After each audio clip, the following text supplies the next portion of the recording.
Hi hello ಎಲ್ಲರಿಗೂ ನಮಸ್ಕಾರ. ನಾನು ನಿಮ್ಮ ಅನಾಮಿಕಾ ಅನು. ಅಭಿವ್ಯಕ್ತಿ ಕಥಾಲೋಕಕ್ಕೆ ಸ್ವಾಗತ. ಅನುಬಂಧ ಕಥೆಯ 14ನೇ ಅಧ್ಯಾಯವನ್ನು ಶುರು ಮಾಡೋಣ. ಶ್ವೇತ ಬಣ್ಣದ ಡಿಸೈನರ್ ಬಟ್ಟೆಗಳನ್ನು ತೊಟ್ಟು ಪಾರ್ಟಿಯಲ್ಲಿ ಮಿಂಚ್ತಾ ಇದ್ದ ಸೂರಜ್ ಮತ್ತು ಸಾನ್ವಿ ಜೋಡಿಯನ್ನು ಕಂಡ ಚಾರ್ವಿಕಾ ಅಸಹನೆ ಹೆಚ್ಚಾಗಿತ್ತು.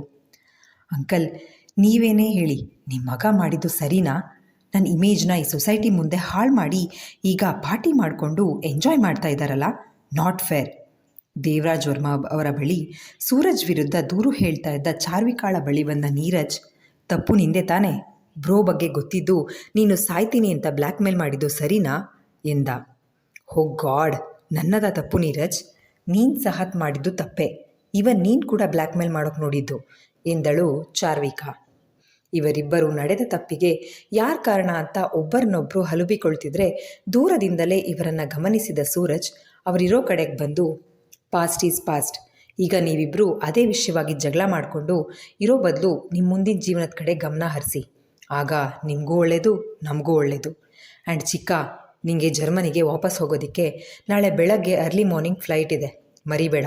3 ಗಂಟೆಗೆ ಹೊರಡಬೇಕು. ಬೇಕಾದರೆ ಹೇಳು, ನಿನ್ನ ಏರ್ಪೋರ್ಟ್ಗೆ ಡ್ರಾಪ್ ಮಾಡೋಕ್ಕೆ ನಾನು ನನ್ನ ಹೆಂಡತಿ ಬರ್ತೀವಿ ಎಂದವನು ಬೇರೆ ಗೆಸ್ಟ್ಗಳನ್ನು ಮಾತನಾಡಿಸೋದಕ್ಕೆ ಅಂತ ಹೋದ. You will pay for this Suraj ಅಂತ ಮುನಿಸ್ಕೊಂಡು ಪಾರ್ಟಿಯಿಂದ ಚಾರ್ವಿಕಾ ಹೊರಟು ನಿಂತರೆ ತನ್ನದೇ ಯೋಜನೆಗಳಲ್ಲಿ ಮುಳುಗಿದ್ದ ನೀರಜ್ ಸಾನ್ವಿ ಹತ್ರಕ್ಕೆ ಬಂದು, ಏನು ಸಾನ್ವಿ ಮೇಡಮ್, ಫುಲ್ ಮಿಂಚಿಂಗ್. ಪೆದ್ದು ಕಣೆ ನೀನು. ಅಣ್ಣ ತಮ್ಮನ ಕಾಂಪಿಟೇಷನ್ ಮಧ್ಯೆ ಸಿಲ್ಕೊಂಡು ಸುಮ್ಮನೆ ನರಳುತ್ತಿದ್ಯಾ? ಸೂರಜ್ ನಿನ್ನ ಇಷ್ಟಪಟ್ಟು ಮದುವೆ ಆಗಿದ್ದು ಅಂದ್ಕೊಂಡ್ಯಾ? ಮೊದಲಿಂದಲೂ ನನ್ನ ಸೂರಜ್ ಮಧ್ಯೆ ಎಲ್ಲ ವಿಷಯಕ್ಕೂ ಕಾಂಪಿಟೇಷನ್ ಇದ್ದದ್ದೇ. ಆದರೆ ಎಲ್ಲದರಲ್ಲೂ ಇಲ್ಲಿವರೆಗೂ ಗೆದ್ದಿದ್ದು ಅವನೇ. ನೀನು ಅವನ PA ಆದಮೇಲೆ ನೀನು ಅವನ ಕೆಳಗಡೆ ಕೆಲಸ ಮಾಡುವಾಗ ಯಾವತ್ತಾದರೂ ನಿನ್ನ ಹತ್ರ ನೀನಿಷ್ಟ ಅನ್ನೋ ಹಾಗೆ ನಡ್ಕೊಂಡಿದ್ದಾನಾ?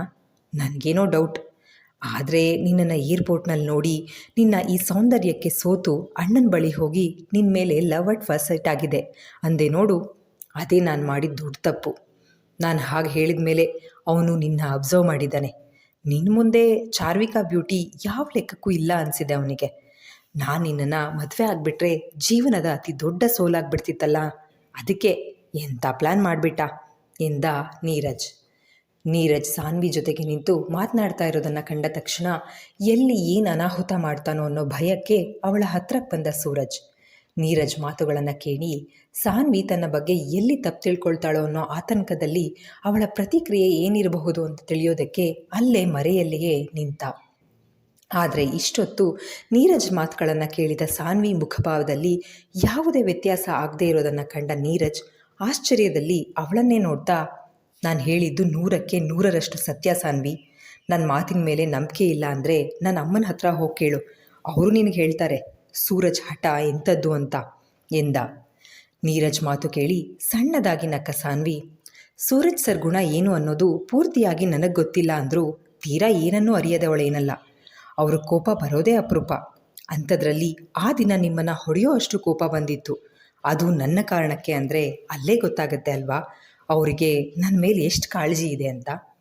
ಅದೇನೋ ಕಾಂಪಿಟೇಷನ್ ಅಂದ್ರಲ್ಲ, ನಿಮ್ಮ ಅಣ್ಣ ನಿಮ್ಮ ಮೇಲೆ ಅಲ್ಲ, ನೀವು ನಿಮ್ಮ ಅಣ್ಣನ ಮೇಲೆ ಕಾಂಪಿಟೇಷನ್ ಮಾಡಿ ಅವ್ರ ವಿರುದ್ಧ ಸುಮ್ಮನೆ ಸೋಲುಣ್ಣೋದು. ಆಮೇಲೆ ಅದೇನದು, ನಿಮಗೆ ನನ್ನ ಮೇಲೆ ಲವ್ ಅಟ್ ಫಸ್ಟ್ ಸೈಟ್ ಆಗಿತ್ತಾ? ಇದನ್ನು ನಾನು ನಂಬೇಕಾ? ನಾನು ಮುಗ್ದೇ ಇರಬಹುದು, ಆದರೆ ಪೆದ್ದಿಯಲ್ಲ ಸರ್. ಅವತ್ತು ನಿಮ್ಮ ಅಣ್ಣನ ನೋವಿಗೆ ಸಂತೈಸಿ ಸಮಾಧಾನ ಮಾಡ್ತಾ ಮಾತನಾಡಿದ್ದಕ್ಕೆ ನೀವು ಹೇಗೆಲ್ಲ ನನ್ನ ಬಗ್ಗೆ ಕೆಟ್ಟದಾಗಿ ಮಾತಾಡಿದ್ರಿ. ಒಂದು ಹೆಣ್ಣು ಒಂದು ಗಂಡನ್ನು ಬರೀ ಮೋಹಕ್ಕೆ ಕಾಮಕ್ಕೆ ಮಾತ್ರ ತಬ್ಕೊಳ್ಳೋದಾ? ಒಂದು ಸ್ನೇಹ ಆತ್ಮೀಯ ಭಾವದಿಂದ ತಬ್ಕೊಳ್ಳೋ ಸ್ವಾತಂತ್ರ್ಯನೂ ಇಲ್ವಾ ಅವಳಿಗೆ? ಒಂದು ಹೆಣ್ಣಿನ ಬಗ್ಗೆ ಎಷ್ಟು ಕೆಟ್ಟದಾಗಿ ಮಾತಾಡಿದ ನೀವೆಲ್ಲಿ? ಅದೇ ಒಂದು ಹೆಣ್ಣನ್ನು ಎಂದೂ ಕೆಟ್ಟ ದೃಷ್ಟಿನಲ್ಲಿ ಕಾಣದೇ ಇರೋ ನಿಮ್ಮ ಅಣ್ಣ ಎಲ್ಲಿ? ಅವ್ರ ವಿರುದ್ಧ ಹೋಗಿ ನನ್ನ ಹತ್ರ ಬಂದು ಚಾಡಿ ಹೇಳ್ತಾ ಇದ್ದೀರಲ್ಲ. ನೀವೇನು ಬೇಕಾದರೂ ಹೇಳಿ, ಎಷ್ಟಾದರೂ ಟ್ರೈ ಮಾಡಿ, ಆದರೆ ಅವ್ರ ಮೇಲೆ ಅನುಮಾನ ಪಟ್ಟು ನಿಮ್ಮ ಮಾತನ್ನು ನಂಬೋವಷ್ಟು ದಡ್ಡಿಯಲ್ಲ ನಾನು. ಇವತ್ತು ಈ ಪಾರ್ಟಿನ ನಿಮ್ಮ ಅಣ್ಣ ದೊಡ್ಡಣ್ಣ ಅತ್ತಿಗೆನ ಮನೆಯಿಂದ ಖುಷಿಯಾಗಿ ಕಳಿಸ್ಕೊಡೋ ಸಲುವಾಗಿ ಸೂರಜ್ ಸರ್ ಹೋಸ್ಟ್ ಮಾಡಿರೋದು. ಸೊ ಪ್ಲೀಸ್ ಯಾವುದ್ಯಾವುದೋ ವಿಚಾರ ಮಾತಾಡಿಕೊಂಡು ಇಲ್ಲಿ ಬಂದು ಸುಮ್ಮನೆ ಇಲ್ಲದೆ ಇರೋ ಸೀನ್ ಕ್ರಿಯೇಟ್ ಮಾಡಬೇಡಿ. ನನ್ನ ಹತ್ರನೂ ಹೀಗೆ ನಿಮ್ಮ ತಲೆ ಬುಡ ಇಲ್ಲದೆ ಇರೋ ಕತೆ ಕೇಳೋವಷ್ಟು ಟೈಮ್ ಇಲ್ಲ ಎಂದವಳು ಅಲ್ಲಿಂದ ಸರಿದು ಹೋದರೆ, ಡ್ಯಾಮಿಟ್ ದುರಹಂಕಾರಿ ಅಂತ ಅವಳನ್ನು ಬೈದುಕೊಂಡು ಕಾಲನ್ನು ಜೋರಾಗಿ ನೆಲದ ಮೇಲೆ ಅಪ್ಪಳಿಸಿ ಮನೆಯಿಂದಾಚೆ ನಡೆದ ನೀರಜ್.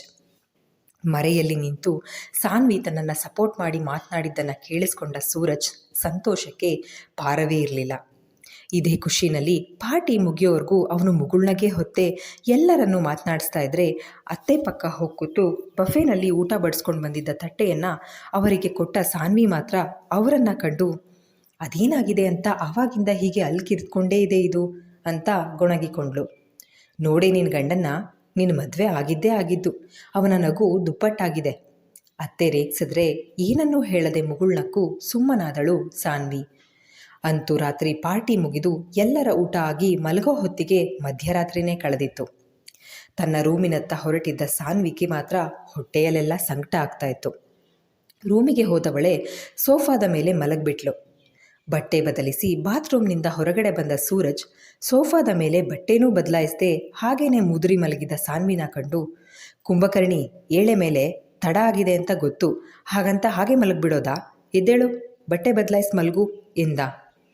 ಅವನ ಮಾತಿಗೆ ಏನನ್ನೂ ಹೇಳದ ಹುಡುಗಿ ಸಣ್ಣದಾಗಿ ನೆರಳಾಡ್ತಾ ಇರೋದು ಇವನ ಗಮನಕ್ಕೆ ಬಂದ ತಕ್ಷಣ ಅವಳ ಹತ್ರಕ್ಕೆ ಹೋಗಿ ನೋಡಲು ಸಾನ್ವಿ ತನ್ನ ಹೊಟ್ಟೆ ಹಿಡಿದು ಮುಖ ಕಿವುಚಿ ನರಳ್ತಾ ಇರೋದು ಕಂಡಿತ್ತು.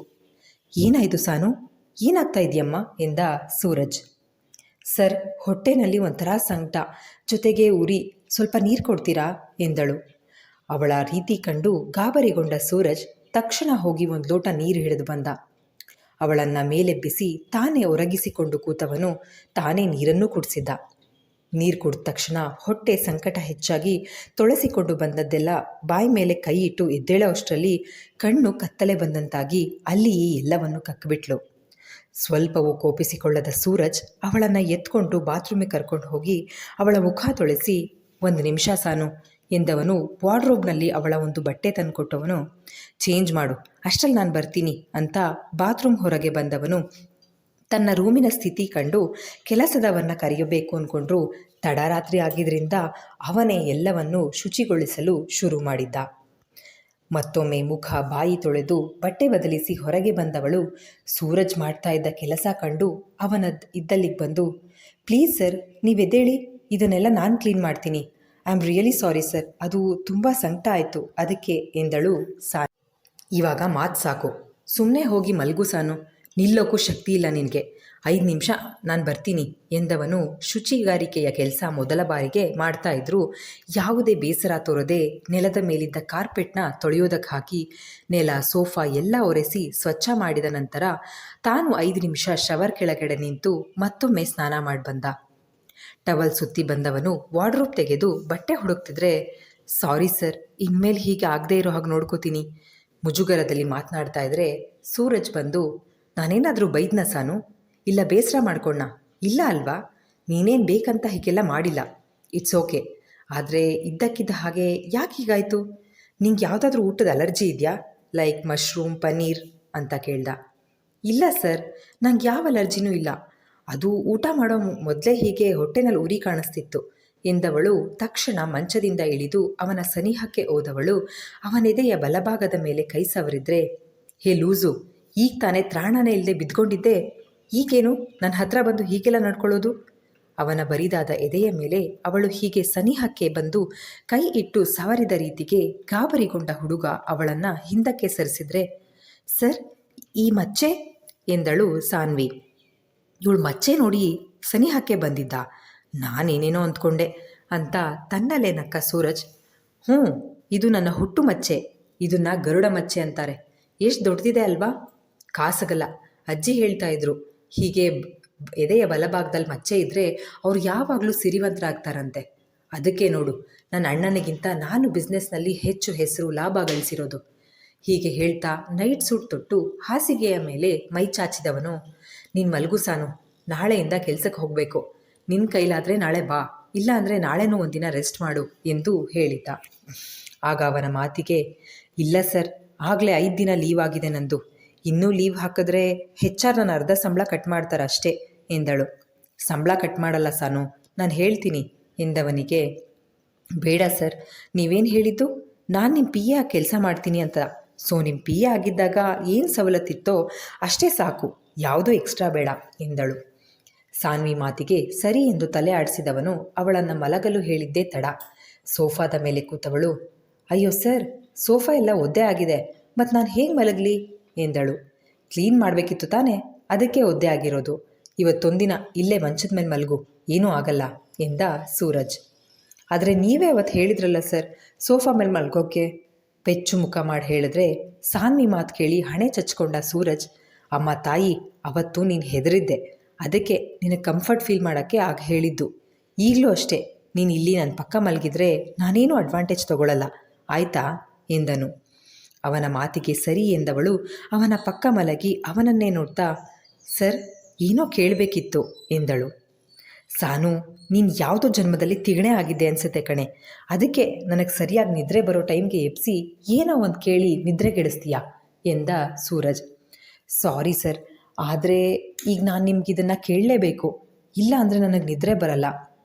ಅದು ನಾವು ಬೆಳಗ್ಗೆ ದೇವಸ್ಥಾನಕ್ಕೆ ಹೋಗಿದ್ವಲ್ವ, ಅಲ್ಲಿ ತುಂಬ ವರ್ಷಗಳ ಹಿಂದೆ, ಅಂದರೆ ನಿಮಗೆ ಸುಮಾರು 15 ವರ್ಷ ಇರಬಹುದು. ಆಗ ನಿಮ್ಮನ್ನು ಆ ನದಿನಲ್ಲಿ ಯಾರಾದರೂ ಮುಳುಗಿಸೋಕ್ಕೆ ಪ್ರಯತ್ನ ಪಟ್ಟಿದ್ರಾ ಸರ್ ಅಂತ ಕೇಳಿದ್ಲು. ಸಾನ್ವಿ ಪ್ರಶ್ನೆ ಕೇಳ್ತಾ ಇದ್ದಂಗೆ ಧಡಕ್ಕನೆ ಎದ್ದು ಕೂತ ಸೂರಜ್. ಸಾನು, ಜಸ್ಟ್ ಸ್ಟಾಪ್ ಇಟ್. ಆ ಕೆಟ್ಟ ಘಟನೆಯನ್ನು ಮರೆಯೋದಕ್ಕೆ ಎಷ್ಟು ವರ್ಷ ತಗೊಂಡಿದ್ದೀನಿ. ನೀನು ಈಗ ಅದನ್ನು ನೆನಪು ಮಾಡಿ ನನ್ನ ತಲೆ ಕೆಡೋ ಹಾಗೆ ಮಾಡಬೇಡ ಎಂದವನ ಪಕ್ಕ ಕುಳಿತ ಸಾನ್ವಿ ಅವನ ಕೈ ಹಿಡ್ಕೊಂಡು, ಸಾರಿ ಸರ್, ನೀವು ಹೀಗೆ ಅಪ್ಸೆಟ್ ಆಗ್ತೀರಾ ಅಂತ ಗೊತ್ತಿದ್ರೆ ನಾನು ವಿಷಯ ತೆಗಿತಾನೇ ಇರಲಿಲ್ಲ. ಈಗ ನೀವು ಮಲಗಿ, ಮತ್ತೊಮ್ಮೆ ಸಾರಿ ಅಂದವಳನ್ನು ತನ್ನತ್ತ ಸೆಳೆದುಕೊಂಡವನು, ಈ ವಿಷಯ ನಿನಗೆ ಹೇಗೆ ಗೊತ್ತು ಸಾನು? ನನಗೆ ಹಿಂಸೆ ಆಗತ್ತೆ ಅಂತ ನಮ್ಮ ಮನೆಯಲ್ಲಿ ಯಾರೂ ಈ ವಿಷಯ ಮಾತಾಡಲ್ಲ ಎಂದ. ನಿಮ್ಮ ಅಚ್ಚೆ ನೋಡಿದ್ನಲ್ಲ ಸರ್, ಅದು ನಿಮ್ಮನ್ನು ಒಂದು ಹೆಂಗಸು ಉಸಿರುಗಟ್ಟಿಸಿ ನೀರಿನಲ್ಲಿ ಮುಳುಗಿಸ್ತಾ ಇದ್ದಿದ್ದನ್ನು ನೋಡಿದೆ. ಅವರು ನಿಮ್ಮ ಮೂಗು ಬಾಯಿ ಮುಚ್ಚಿದ್ರಲ್ಲ, ಅದಕ್ಕೆ ನಿಮ್ಮ ಮುಖ ಕಂಡಿರಲಿಲ್ಲ.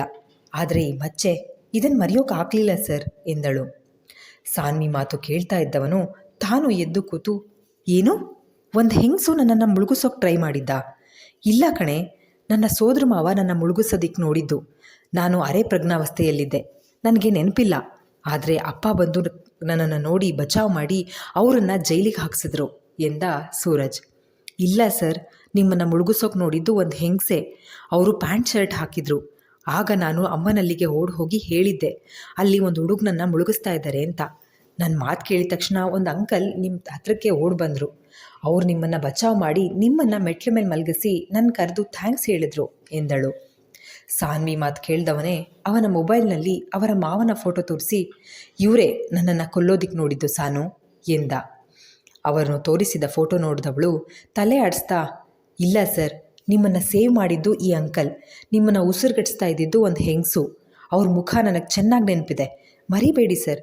ನನಗೆ ಫೋಟೋಗ್ರಾಫಿಕ್ ಮೆಮೊರಿ ಇದೆ, ಬೇಕು ಅಂದರೂ ನಾನು ಏನನ್ನೂ ಮರೆಯೋಕ್ಕಾಗಲ್ಲ.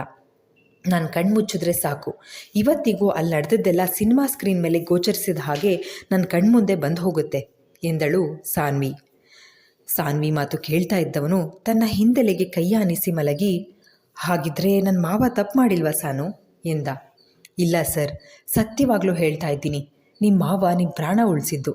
ಅವ್ರ ಫೋನ್ ನಂಬರ್ ಕೊಡಿಬೇಕಾದ್ರೆ ನಾನೇ ಅವರನ್ನು ಮಾತನಾಡಿಸಿ ಅಲ್ಲಿ ನಡೆದ ಘಟನೆ ಬಗ್ಗೆ ನಿಮಗೆ ವಿವರವಾಗಿ ತಿಳಿಯೋ ಹಾಗೆ ಮಾಡ್ತೀನಿ ಎಂದಳು ಸಾನ್ವಿ. ಇಲ್ಲಿಗೆ ಈ ಸಂಚಿಕೆ ಮುಕ್ತಾಯವಾಯಿತು. ಸಂಚಿಕೆ ನಿಮ್ಮೆಲ್ಲರಿಗೂ ಇಷ್ಟವಾಗಿದೆ ಅಂತ ಭಾವಿಸ್ತೇನೆ. ದಯವಿಟ್ಟು ನಿಮ್ಮ ಅನಿಸಿಕೆ ಅಭಿಪ್ರಾಯಗಳನ್ನು ಕಮೆಂಟ್ ಸೆಕ್ಷನಲ್ಲಿ ಹಂಚ್ಕೊಳ್ಳೋದನ್ನು ಮರಿಬೇಡಿ. ಧನ್ಯವಾದಗಳು.